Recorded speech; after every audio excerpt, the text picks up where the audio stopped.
രണ്ട് തരത്തിലുള്ള ആളുകളാണ് നമ്മുടെ മനസ്സമാധാനത്തെ സ്വാധീനിക്കുക എന്ന് പറയാം. കാറ്റഗറി നമ്പർ 1, നമ്മൾ എന്തൊക്കെ ചെയ്താലും നമ്മളെ മനസ്സിലാകാതെ പോകുന്ന ചില മനുഷ്യർ, നമ്മുടെ കുറ്റങ്ങൾ എപ്പോഴും പറയുന്ന, നമ്മളെ കളിയാക്കിക്കൊണ്ടിരിക്കുന്ന ചിലർ. ഒരുപക്ഷെ അത് ബോസായിരിക്കാം, കൂടെ വർക്ക് ചെയ്യുന്ന ഒരു കൊളീഗായിരിക്കാം, കുടുംബത്തിൽ ആരെങ്കിലും ആയിരിക്കാം.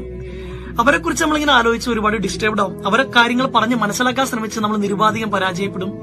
ഇനി രണ്ടാമതൊരു കാറ്റഗറി ആളുകളുണ്ട്, നമ്മളെ ആക്സെപ്റ്റ് ചെയ്യുന്ന ചില മനുഷ്യർ, നമ്മുടെ കുറവുകളോടുകൂടി നമ്മളെ സ്വീകരിക്കുന്ന, എപ്പോ ഓടിച്ചെന്നാലും നമ്മളെ കേൾക്കുന്ന ചില മനുഷ്യർ. നമ്മൾ ഫോക്കസ് ചെയ്യേണ്ടത് ഈ രണ്ടാമത്തെ കാറ്റഗറി ആളുകളിലേക്കാണ്.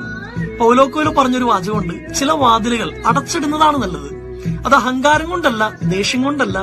ആ വാതിൽ തുറന്നിട്ടാലും അതിൽ നിന്നൊരു വെളിച്ചോ കാറ്റൊന്നും വരാൻ പോണില്ല. അതുകൊണ്ട് നിങ്ങൾ ഇറിറ്റേറ്റ് ചെയ്യുന്ന മനുഷ്യരുടെയൊക്കെ നേരെ മെല്ലെ കണ്ണുകൾ അടയ്ക്കുക.